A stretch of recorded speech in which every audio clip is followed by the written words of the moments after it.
बिस्मिल्लाहिर्रहमानिर्रहीम। अस्सलाम वालेकुम class 10th chapter number 13 and lecture number 4। आज के इस चैप्टर का जो है वो लास्ट लेक्चर है, मसल्स एंड मूवमेंट।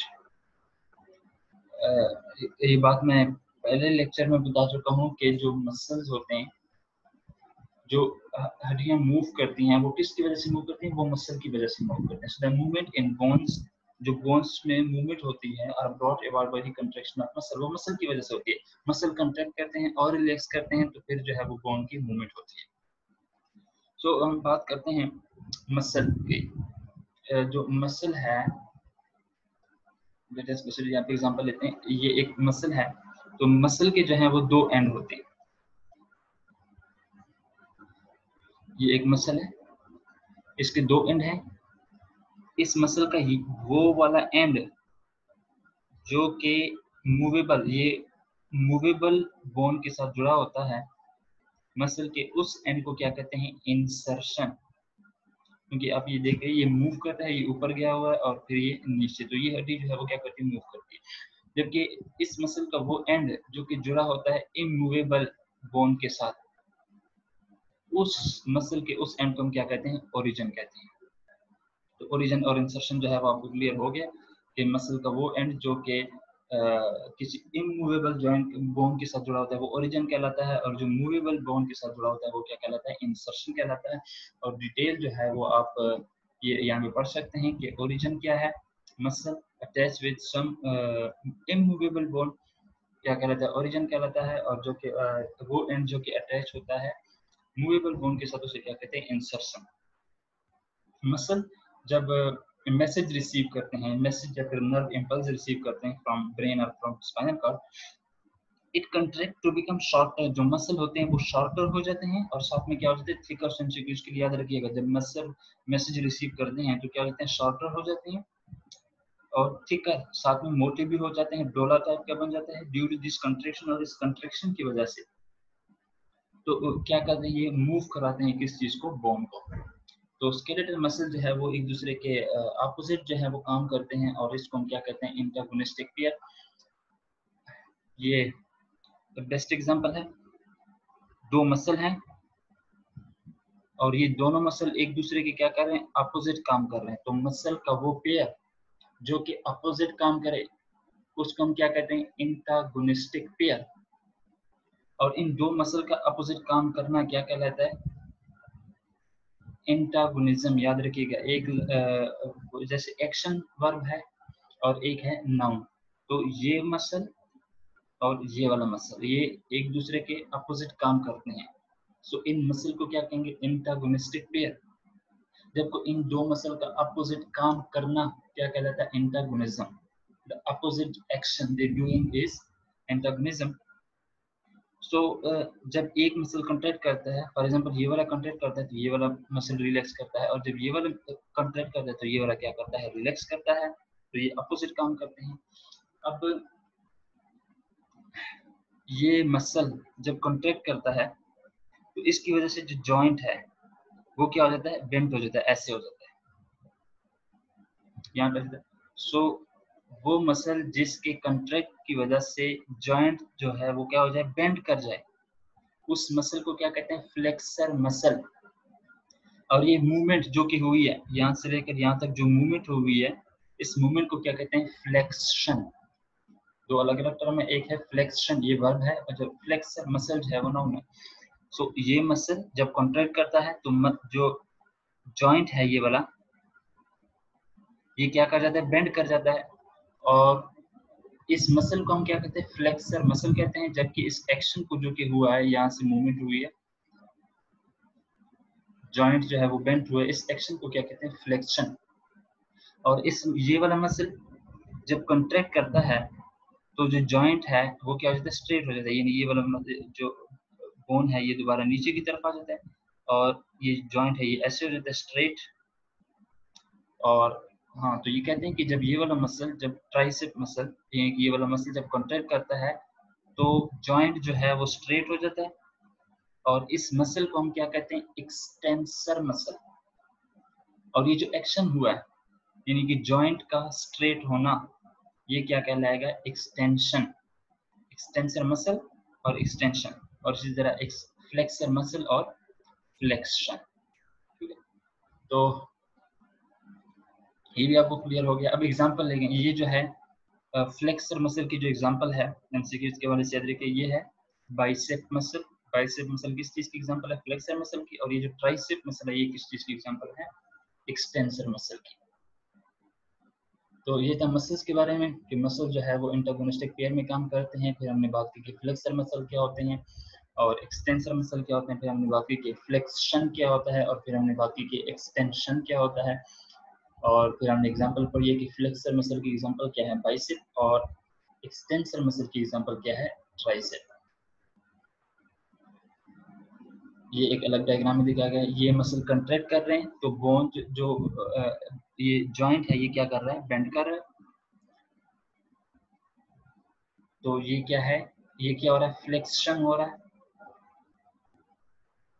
और अभी ये क्या हो रहा है, ये हो रहा है एक्सटेंसर। ये वाले मसल्स कंट्रैक्ट कर रहे हैं और जो जॉइंट है वो क्या हो गया, स्ट्रेट हो गया, ये हो गई एक्सटेंशन। नेक्स्ट चलते हैं disorder of the skeletal system. Skeletal system के डिसऑर्डर डिफरेंट टाइप के हैं, लेकिन यहाँ पे हम दो जो है वो डिसऑर्डर डिस्कस करेंगे कि ऑस्टियोपोरोसिस। ऑस्टियोपोरोसिस क्या है, osteoporosis is a bone disease. ये हड्डियों की बीमारी है जो कि ज्यादातर किसमें पाई जाती है, जिसमें बोन्स सिंपल क्या होते हैं, वीक हो जाते हैं, कमजोर हो जाते हैं। बोन्स की डेंसिटी क्या हो जाती है, वीक। डेंसिटी कमजोर मतलब कि बोन्स सिंपल कह लें कि हल्के हो जाते हैं, उनके टूटने का खतरा क्या होता है, ज्यादा हो जाता है। या फिर दूसरे अल्फाज में कह लें कि जो पोरोसिस है मतलब कि जो सुराख है उसमें ज्यादा हो जाते हैं, डेंसिटी कम हो जाती है। सिंपल अल्फाज में से ऑस्टियोपोरोसिस बोन डिजीज, ये जो डिजीज है 21 में पाई जाती है, ज्यादातर बूढ़ों में पाई जाती है। और बूढ़ों में जो है फिर ज्यादातर अगर हम बात करें कंपैरिजन में मेल और फीमेल में, तो ज्यादातर जो वुमेन है उसमें ये बीमारी ज्यादा पाई जाती है। होता क्या कि धीरे से डेंसिटी ऑफ द बोन क्या हो जाती है, डिक्रीज हो जाती है। बोन की डेंसिटी क्या हो जाती है, डिक्रीज हो जाती है। बोन्स का वेट जो है वो क्या हो जाता है, कम हो जाता है due to loss of calcium and phosphorus, क्योंकि मिनरल्स जो है वो बोन में रिड्यूस हो जाते हैं, कम हो जाते हैं। कल के लेक्चर में हमने बात की थी कि बोन्स जो हैं वो ना सिर्फ एक व्हाइट और रेड ब्लड सेल बनाते हैं बल्कि स्टोर करते हैं मिनरल्स को। सो यही मिनरल्स अगर बोन्स में क्या हो जाए, लेस हो जाए, तो बोन्स क्या हो जाएंगे, वीक हो जाएंगे और ब्राइटर हो जाएंगे, और उनकी टूटने का खतरा जो है वो क्या हो जाएगा, ज्यादा हो जाएगा। अब इसकी काजेस क्या है, ये मिनरल्स जो है वो बोन में रिड्यूस क्यों होते हैं, it may be due to malnutrition. Malnutrition कहते हैं कमी को, lack of protein and vitamin. क्योंकि अगर हम बात करें कि हमने कहा था कि कार्टिलेज में और साथ में बोन्स में क्या होते हैं, कोलेजन फाइबर होते हैं। कोलेजन फाइबर क्या होता है, सिंपल एंड सिंपल प्रोटीन के धागे होते हैं। और अगर प्रोटीन की कमी होगी तो कोलेजन फाइबर की कमी होगी, कोलेजन फाइबर की कमी होगी तो बोन्स जो है वो ज्यादा टेंस नहीं होंगे। और इसी तरह विटामिन सी जो है ये क्या करता है, कोलेजन फाइबर के बनने में हेल्प करता है। सो दोनों की कमी अगर होगी तो बोन्स जो है वो क्या होंगे, वीक होंगे एंड सॉफ्ट होंगे। लेक ऑफ फिजिकल एक्टिविटी, आप एक्सरसाइज का ना करना, ये भी एक वजह है। पहली वजह क्या होगी, मलन्यूट्रिशन, प्रोटीन और विटामिन सी की कमी। दूसरी वजह होगी फिजिकल एक्टिविटी की कमी। और तीसरी वजह क्या होगी, एस्ट्रोजन हार्मोन की कमी जो है, क्योंकि एस्ट्रोजन हार्मोन जो है वो कैल्शियम को और फास्फोरस को ट्रांसफर करता है फ्रॉम ब्लड टू बोन्स। अगर एस्ट्रोजन ज्यादा होगा तो ज्यादा से ज्यादा कैल्शियम जो है वो ट्रांसफर होगा बोन्स में, और अगर एस्ट्रोजन की कमी होगी तो कम से कम कैल्शियम ट्रांसफर होगा बोन्स में, जिसकी वजह से बोन्स क्या होंगे, वीक होंगे।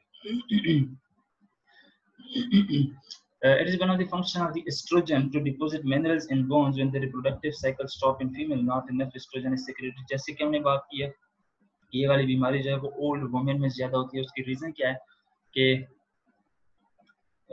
वुमेन में एस्ट्रोजन की प्रोडक्शन थ्रू आउट चलती रहती है जब तक रिप्रोडक्टिव साइकिल, मतलब कि जब तक मेंस्ट्रुअल साइकिल चलता रहता है, या फिर हम कह सकते हैं कि जब तक फीमेल में बच्चे पैदा करने की सलाहियत होती है तब तक एस्ट्रोजन हार्मोन जो है वो क्या रहता है, प्रोड्यूस होता रहता है। और जब रिप्रोडक्टिव साइकिल स्टॉप हो जाता है तो एस्ट्रोजन हार्मोन भी क्या हो जाता है, रिड्यूस हो जाता है, उसकी प्रोडक्शन जो है वो नहीं होती। और जब एस्ट्रोजन की प्रोडक्शन नहीं होती तो कैल्शियम जो है वो ट्रांसफर नहीं होता बोन्स में, जिसकी वजह से बोन्स क्या हो जाते हैं, वीक हो जाते हैं। इसकी वजह से हम कहते हैं कि जो वुमेन है, ओल्ड वुमेन, उनमें जो ऑस्टियोपोरोसिस की डिजीज है वो ज्यादा होती है। in old age there is a decreased secretion of growth hormone and it also leads to decrease in deposition of minerals. उसके अलावा जब तक ग्रोथ होती रहती है हड्डियों की ड्यूरिंग ग्रोइंग एज में, तो ज़्यादा से ज़्यादा कैल्शियम जो है वो ट्रांसफ़र होता है। जब बुढ़ापे में आ जाए तो कैल्शियम जो है वो ट्रांसफ़र नहीं होता इन बोन्स, तो बोन्स जो है उनकी क्या हो जाती है, ग्रोथ भी रिड्यूस हो जाती है। तो ये था disorder of the skeletal system में। ऑस्टियोपोरोसिस नेक्स्ट है arthritis. Arthritis, it is the inflammation in joint, is also very common in old age and women characterized with stiffness. ये arthritis एक ऐसी बीमारी है जिसमें जो joint हैं वो क्या जाते हैं, stiff हो जाते हैं, सख्त हो जाते हैं। मतलब कि जो movement है joint में, joint क्या करते हैं, joint वो जगह है जहाँ पर दो हड्डियाँ मिलती हैं और जो allow करती हैं movement को।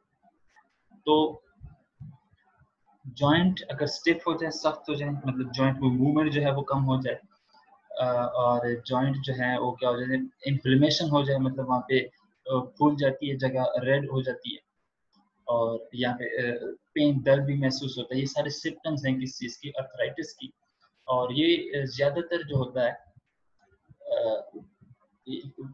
कौन से जॉइंट जिनकी पर वजन ज़्यादा होता है, जैसे कि हिप जॉइंट और एंकल जॉइंट, ये दोनों जॉइंट वेट बियरिंग जॉइंट हैं, मतलब ये ज़्यादा वजन जो है वो उठाते हैं, तो इनकी वजह से इनमें अर्थराइटिस का खतरा जो है वो ज़्यादा होता है।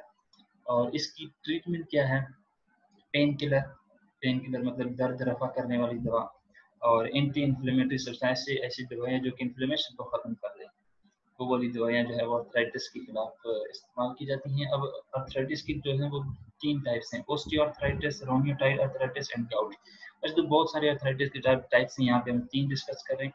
तो अगर हम कंपैरिजन करें ओस्टियोपोरोसिस का और अर्थराइटिस का, तो अर्थराइटिस जो है वो जोड़ों की बीमारी है, जबकि जो ओस्टियोपोरोसिस है वो बोन की डिजीज है। सबसे पहले ऑस्टियोआर्थराइटिस होता क्या है, ये डायग्राम से हम समझ लेते हैं। होता ये है कि ये जो है ये एक बोन है और ये सेकंड, और ये जो पूरा है ये क्या है, जॉइंट है। तो हमने कहा था कि जो लॉन्ग बोन्स हैं उनके एंड के ऊपर क्या होते हैं, ये आपको अगर दिखाई दे रहा है, मैं कलर चेंज कर देता हूँ, ग्रीन प्लस कर देता हूँ। तो ये जो आपको ये एक लेयर नजर आ रही है, ये क्या है, ये कार्टिलेज है। ये क्या है, कार्टिलेज है। तो हमने कहा था कि लॉन्ग बोन्स जो उनके एंड के ऊपर क्या होता है, कार्टिलेज होता है, और ये कार्टिलेज है। इसके अलावा आपको एक और चीज भी यहाँ पे नजर आ रही है, यहाँ पे आपको एक मैं पिंक कलर से बताता हूँ, ये एक लिक्विड टाइप का नजर आ रहा है, और ये लिक्विड क्या है, ये लुब्रिकेशन है। लुब्रिकेशन क्या करता है, फ्रिक्शन को रिड्यूस करता है। सो होता ये है कि अगर ये जो कार्टिलेज है जॉइंट के ऊपर, जो कार्टिलेज है, अगर ये क्या हो जाए, डीजेनरेट, ये किसी तरीके से टूट जाए, मतलब प्रोटीन से बनता है ना, प्रोटीन की डिफिशियंसी हो जाए या जीन्स के अंदर कोई डिफेक्ट आ जाए जिसकी वजह से ये जो कार्टिलेज में इस्तेमाल होने वाले प्रोटीन हैं वो ना बने या फिर डिफेक्टिव बने, तो सिंपल अल्फाज में अगर ये जो कार्टिलेज है वो क्या हो जाए, डीजेनरेट कर जाए, मतलब कि टूट जाए, तो होता क्या है कि ये दोनों बोन्स आपस में एक दूसरे को क्या कर जाते हैं, फ्यूज कर जाते हैं, एक दूसरे के साथ मिल जाते हैं। और चूंकि हमने बात की थी कि जब तक जॉइंट है तो मूवमेंट है, और अगर जॉइंट खत्म हो जाए, जब दोनों बोन फ्यूज कर लेते हैं तो जॉइंट खत्म हो जाती है, जिसकी वजह से मूवमेंट भी क्या हो जाती है, खत्म हो जाती है। ये इस डायग्राम में जो है वो दिखाया गया है। तकरीबन जो है वो बोन जो है वो क्या कर गए, फ्यूज कर गई हैं, और ये पार्ट जो है वो क्या कर गया, सोलन भी कर गया।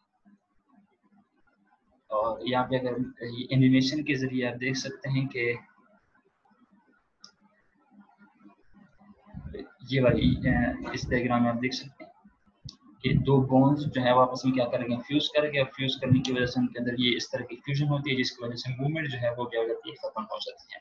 तो ये था रोमेटॉइड अर्थराइटिस।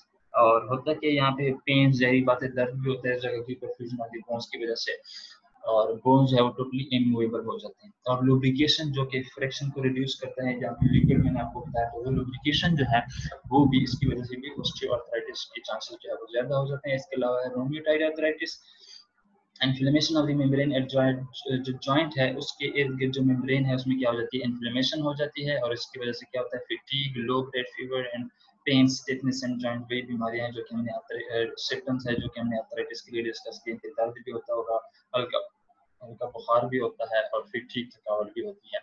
और इसके अलावा gout, it is characterised by the accumulation of uric acid crystal in movable joints, कि जब यूरिक एसिड की क्रिस्टल जो है, अगर किडनी जो है वो फिल्टर करना, फिल्ट्रेशन जो है वो काम छोड़ दे, किडनी में डिफेक्ट है तो यूरिक एसिड जो है वो बॉडी से रिमूव नहीं होता, तो यूरिक एसिड एक्यूमुलेट हो जाता है इन द बॉडी और मूवेबल जॉइंट में, और इट्स ज़्यादातर जो है वो अटैक करता है किसको, टोल जॉइंट्स, और उसकी सिम्टम्स भी यही होंगे जो कि आर्थराइटिस की हैं। And that's the end of lecture. Okay, अल्लाह हाफिज़।